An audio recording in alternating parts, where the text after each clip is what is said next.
దేవుని నామమునకు మహిమ కలుగును గాక.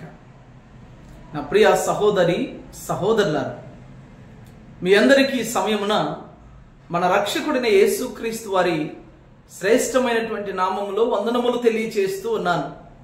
ఈ సమయంలో కొద్ది నిమిషాలు దేవుని మాటలను మనము విందాం. మన ఆత్మీయ జీవితాలను బలపరుచుకుందాం. ప్రార్థనతో ధ్యానాన్ని మనం ప్రారంభించుకుందాం. Let us pray. మికిలి ప్రేమ నమ్మకము గల మా ప్రియ పరలోకమందున్న తండ్రి, అయా మీ బంగారు పాదములకు వందనములు చెల్లిస్తున్నాం. ఈ సమయంలో మీ దాసుడినటువంటి నేను మీ ప్రియ బిడలకు మీ మాటలు వివరించనై ఉండగా మీ ఆత్మశక్తితో జ్ఞానముతో నింపి నన్ను వాడుకొని మీరు మహిమ తెచ్చుకోవాలని ఈ మాటలు చెప్పబోతున్నటువంటి మీ మాటలు మందరికీ ఆశీర్వాదకరంగా ఉండినట్లుగా మలచాలని సమయాన్ని మీ చేతులకు సమర్పించుకుంటూ యేసు నామములో అడుగుచున్నాము తండ్రి, ఆమేన్. ప్రియ సహోదరి సహోదరులారా, రూతు గ్రంథము 2వ అధ్యాయము 3వ వచనము మరియు 4వ వచనాన్ని మనం చదువుకుందాం.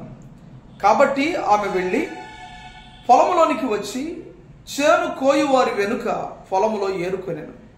ఆ పొలములో ఆమె పోయిన భాగము ఎలిమెలెకు వంశపు వాడైన బోయాజుది.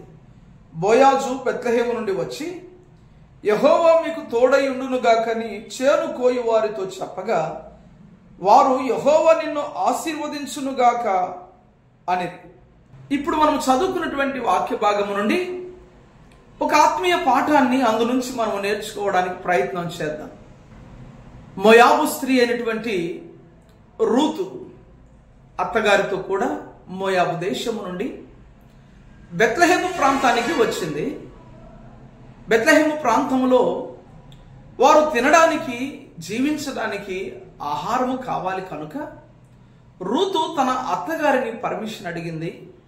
అత్తగారు దానికి అంగీకరించారు. అనగా నయోమి ఆమె మాటలు అంగీకరించి, సరే వెళ్ళమ్మా అని పర్మిషన్ ఇస్తే ఈ రూతమ్మ పనికి బయలుదేరి బోయాజు పొలంలోనికి వచ్చినట్టుగా అక్కడ మనం చూస్తాం.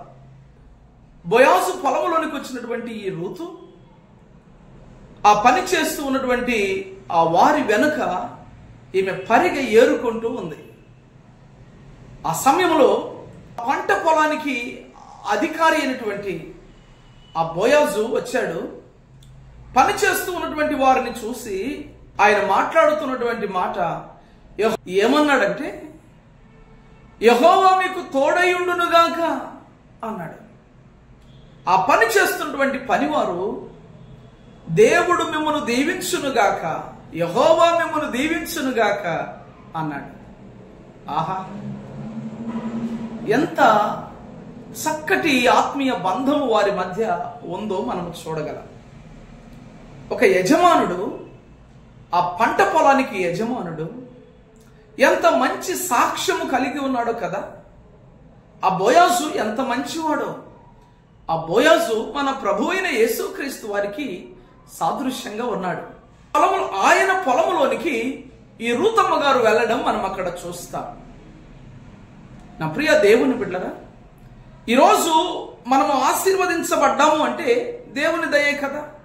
దీవించబడ్డాము అంటే దేవుని కృపే కదా. కాబట్టి దేవుడు మనలను ఆశీర్వదించిన తరువాత మనము ఎలా ఉండాలంటే ఇతరులకు దీవెనకరంగా ఉండాలి.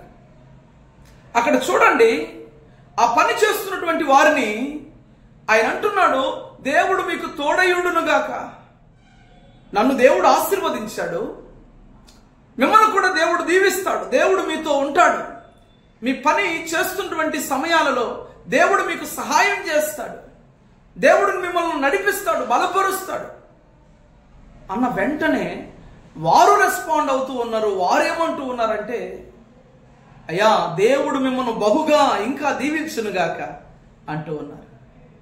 ఈ రోజుల్లో యజమానుడు రాంగలోనే పనివారు తిట్టుకుంటారు. ఎందుకంటే యజమానుడు కాస్త కరుకుగా మాట్లాడతాడు, కాస్త గర్వంగా మాట్లాడతాడు.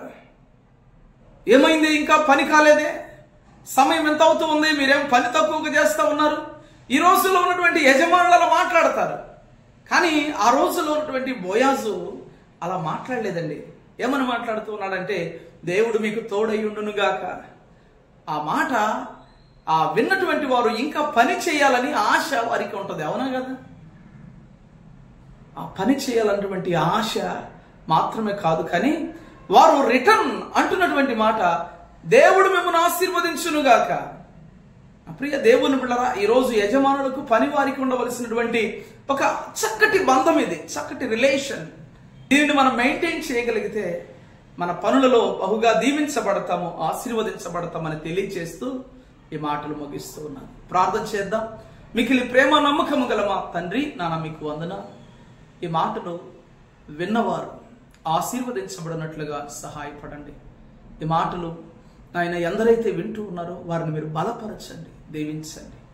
అయ్యా, మీ దాసుని రీతిగా వాడుకున్నందులకు మీకు కృతజ్ఞతలు చెల్లిస్తూ యేసు నామములో వేడుచున్నాము తండ్రి, ఆమేన్. తండ్రి, కుమార, పరిశుద్ధాత్మ త్రియేక దేవుని ఈ మాటలు వినుచున్న వారికి, వినబోతున్నటువంటి వారికి దైవ కృప సదా తోడై నడిపించును గాక.